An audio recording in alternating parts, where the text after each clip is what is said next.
PodcastCoug Season 6, Episode 3. You're listening to the PodcastCoug Radio Network with your host, James Laurie. The PodcastCoug is your weekly Coug On Demand show featuring all things Cougs and Washington State Cougar football. And now, here is your host, PodcastCoug. Hello, everybody, and welcome back to the PodcastCoug. I am James Laurie, the PodcastCoug, and you are listening to the PodcastCoug, where we're all things Cougar football, 30 minutes of Coug talk, and we're talking about our Cruise victory over Portland State and our upcoming home game against the Trojans, USC, in Pullman on Saturday. Hello, everybody, welcome back. It's Episode 3, Season 6, and here we go, Washington State. 44, Portland State 24. Yeah, that's a conference boosting 101, right? DeLora completed 72 of his passes for 303 yards, 3 touchdowns. He added a couple of really big key plays with his feet and an easy win. Pro Football Focus gave DeLora performance a 92.4 grade point, right? 92%, the third highest in all FBS quarterbacks in week 2. Congratulations, Jaden. And we're going to, we'll take it. But remember, anytime you play a team like Portland State, you got to win, and you got to be careful about coming away too confident, too overconfident, right? So I think in the end, Washington State took care of business. We had to do that. We had to have a smooth, balanced outing on offense and defense and just bottle up the Vikes. Bottle them up. The Cougs were 4 touchdown favorites, and for the most part, they looked like it, and DeLora had 3 consecutive touchdown drives in the second quarter. That was good. The Vikes were somewhat confused, scrambled, unable to stop the Cougs. Justice Rogers had an interception 30 seconds before halftime. The Cougs ended the lead to 30-10 at half with a field goal at the buzzer. So, the things that I liked about Portland State, is they're going to come out and give you their best shot right off the bat, and they're going to be very hyped up and amped. And I think we played them very well. And, in the first quarter, Washington State's offense wasn't as consistent, but eventually, right, the O-line was able to just wear them down, and you saw the running backs really produce. And the best thing I liked about it was Jaden DeLora throwing the ball down the field, 10-plus yards completions. We didn't really see that against Utah State, right? He really struggled throwing the ball downfield since really, if you think about it, since last year. Now, Oregon State, that was the last time that DeLora really had a great game with his arm, on the first start. So, we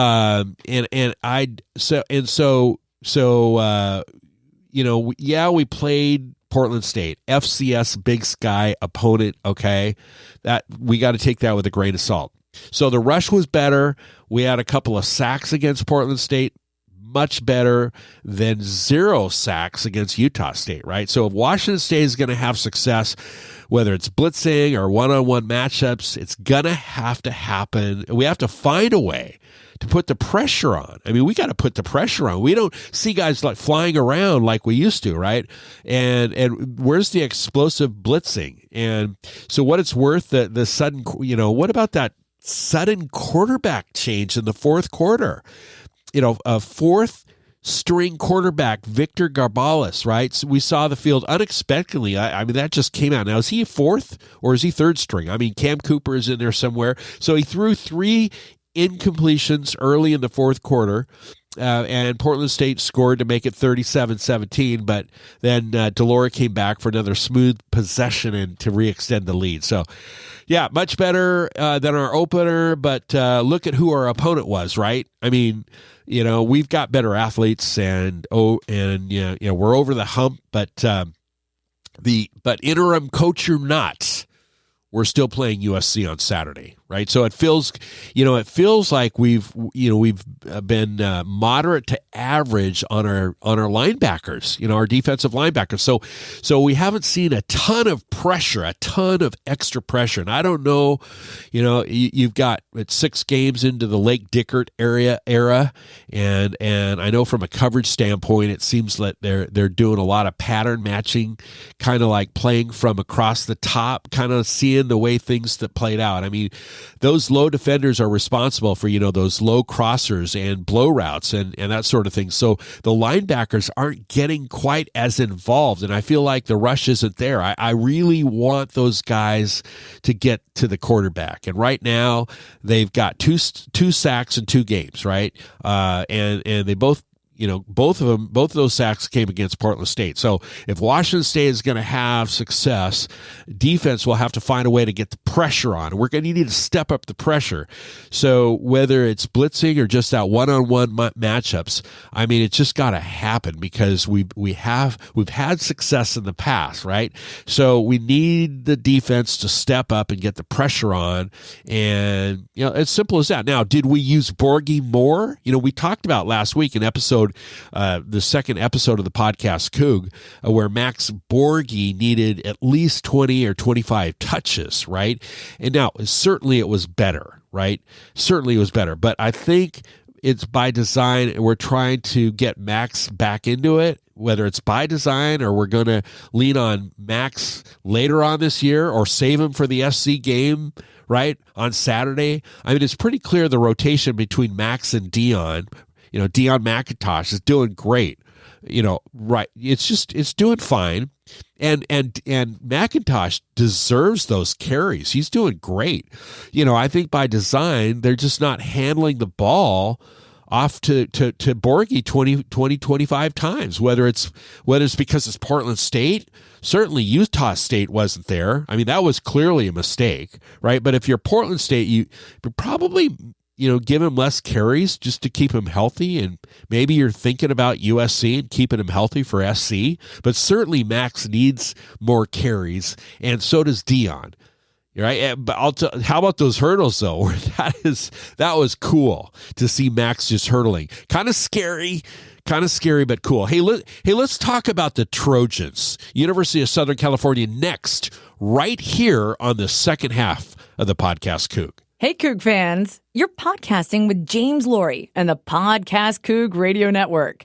The Podcast Coug is your weekly Coug on Demand show, featuring all things Cougar football in Washington State.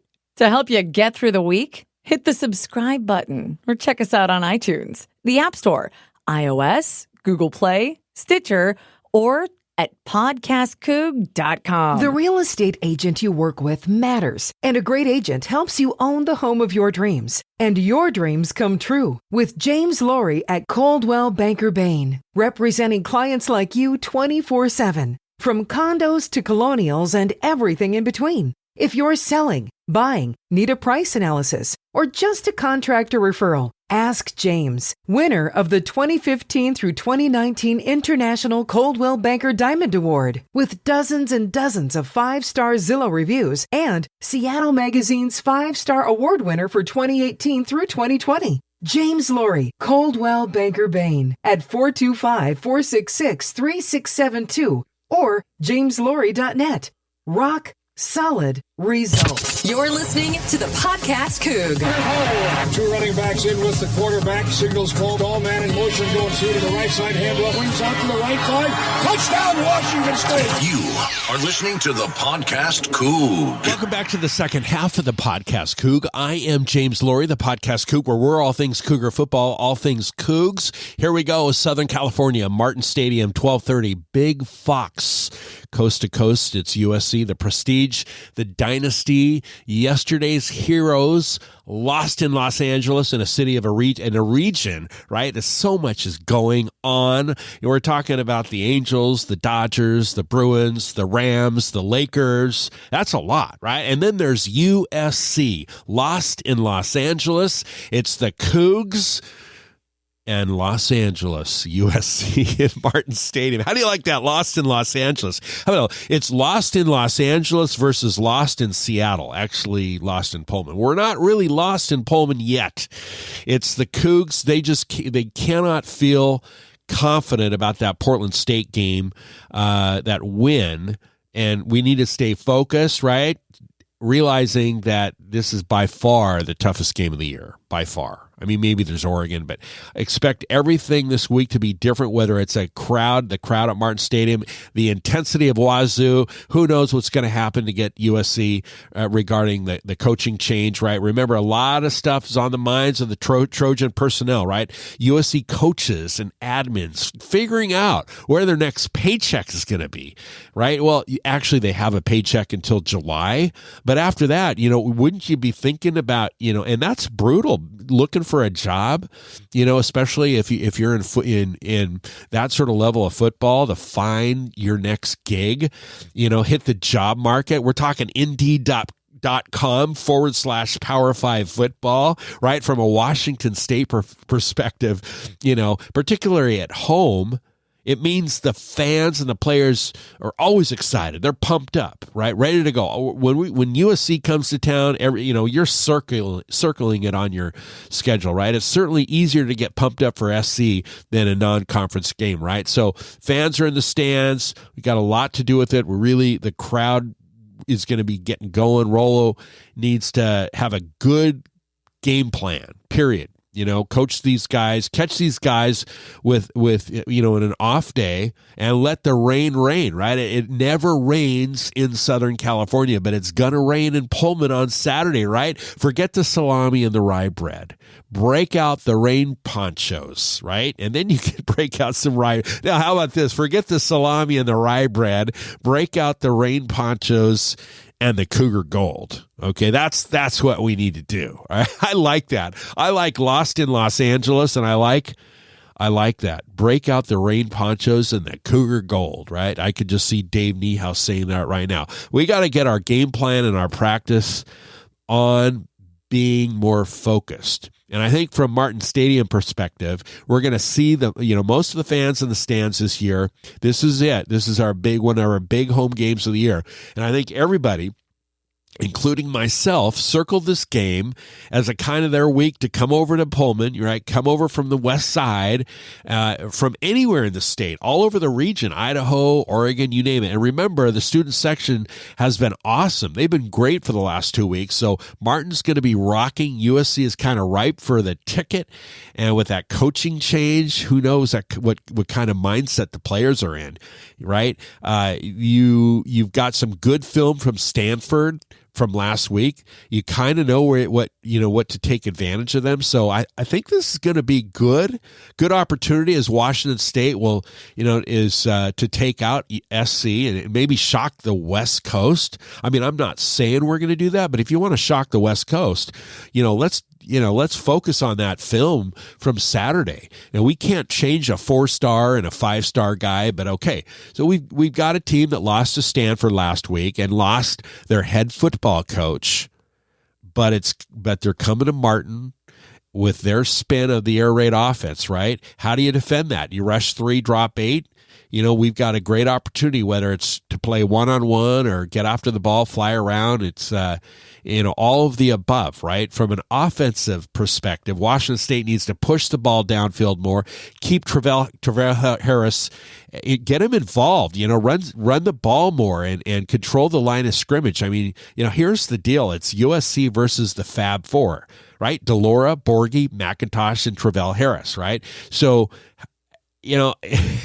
speaking about Travell Harris is coming off an impressive game with 188 total yards and 2 scores. He caught all of his 6 of his targets for 80 yards and his first 2 TDs of the season, right? So Harris had a 50-yard kickoff return and 58 yards on 3 punt returns. He's doing great. Harris is the man. And how about Calvin Jackson, right? He's actually our leading receiver right now at the moment with 10 receptions for 168 yards. He scored his first TD of the season last Saturday. But our guys need to bring their best game, right? Everybody. We almost never beat SC by a touchdown. Never, ever. Don't say it, never, right? But we don't. We do not beat USC by a touchdown or 2. It's usually a field goal, and we really don't know what to expect Saturday, right? I mean, who knows? Who knows what's going to get USC's offense? They're averaging 420 yards per game, led by their 2-year starting quarterback, Keaton Slovis. So, who ranks, Slovis is the Trojans' all-time top 10 passing in total offense, hitting nearly 70% of his career passes, almost 6,000 yards, exactly 50 touchdowns so far. And they've got this wide receiver, Drake London, Southern California's leading pass catcher this season. So, these guys have got it both sides of the ball. They're just loaded up, right? And how about, Jalen Watson, who decommitted to SC and turned into a starter for the Cougs in 2020. Jalen Watson wears number 0, by the way. Look for number 0. Was committed to the Trojans, now is a Coug. So, hey, let's hit that rewind memory button a little bit. We're going down the memory lane of SC, right? USC. Right? What's your favorite all-time Coug victory? And I'm not talking about just Southern California. What is it? What's your favorite all-time Coug victory? Everybody's got their own favorite. What is it? Winning with Ryan Leaf at Husky Stadium to get to the 1998 Rose Bowl? Was that it? Actually, my all-time favorite was at Martin Stadium in 2002, Drew Dunning kick. I always called it the Drew Dunning kick. 3 overtimes, 30-27. That was the best night ever, especially in the RV lot. Oh, it was a blast. Beating, oh my God, that was just great. 2002 Drew Dunning kick. I had the opportunity that game ball the University Athletics threw that on eBay back then. It was 19 years ago. To auction it off. I think I could have bought that. I think it escalated to like $600 and I didn't pull the trigger. Of course, that back then that was $600 for a game ball. Boy, I wish I would have pulled the trigger. I would have loved to have that game ball today. Right? And that would have been nice. But those were good times, almost better than the Oregon Duck, the game day with Drew Bledsoe. And then how about Drew Bledsoe and the Snow Bowl? All those are great games. But recently with SC is 2017. USC came into Pullman 2017, ranked number 5, and the Cougs were number 16. Right, number 16, Luke Falk led the Cougs, dramatic 30-27 upset victory over Sam Darnold, and that was 4 years ago with Jahad Woods' strip sack and sealing the win. And this time, neither team is ranked. Here we are, 4 years later. Both teams aren't ranked. One of the head coaches has already been fired, and the other one could be November 27th, unless we win 7 or more, right? And or he prevails, he's got to prevail through this statewide mandatory vax guideline coming up next month in October. So we're going to see what happens there. But so Clay Helton is out, his 7th season as head coach. Now, Dante Williams is in. He's the interim coach.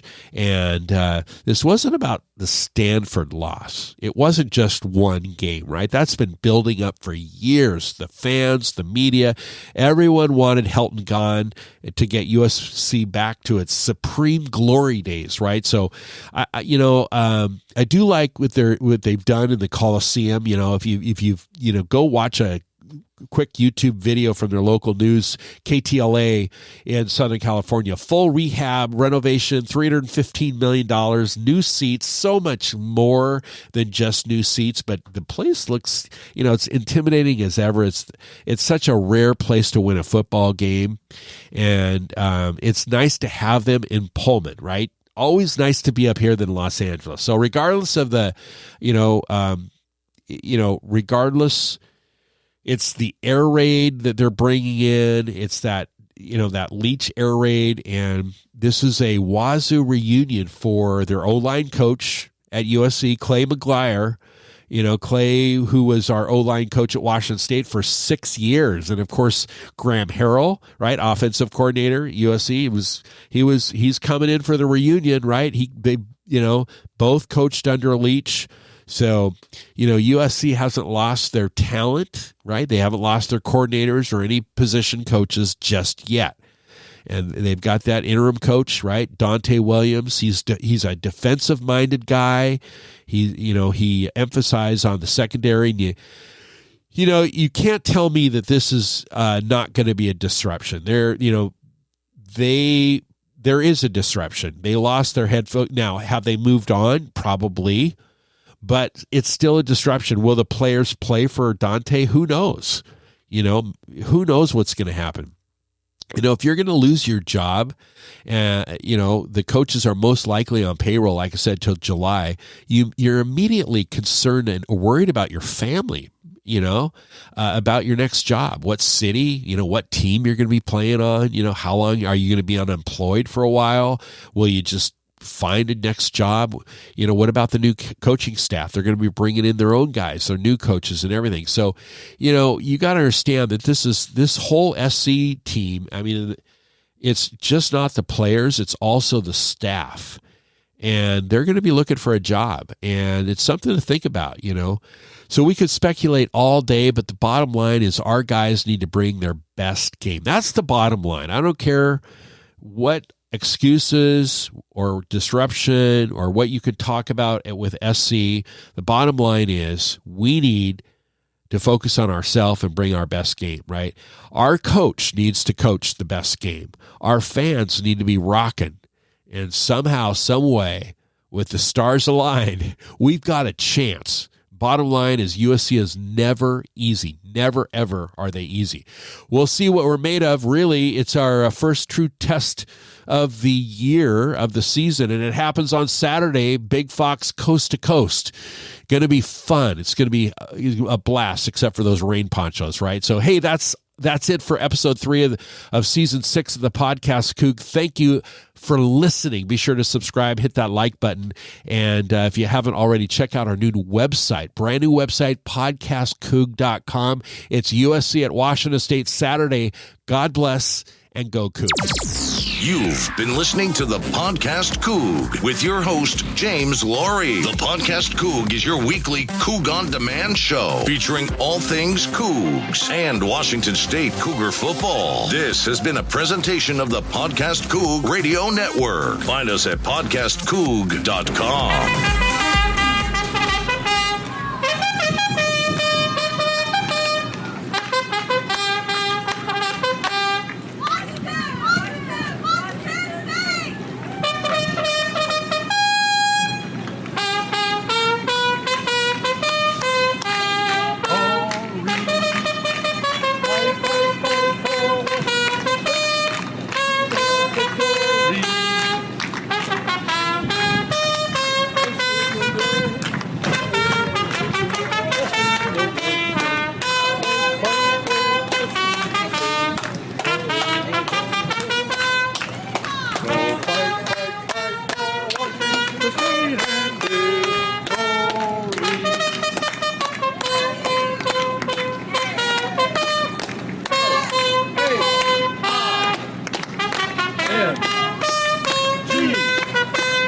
T-O-N-C-A-T.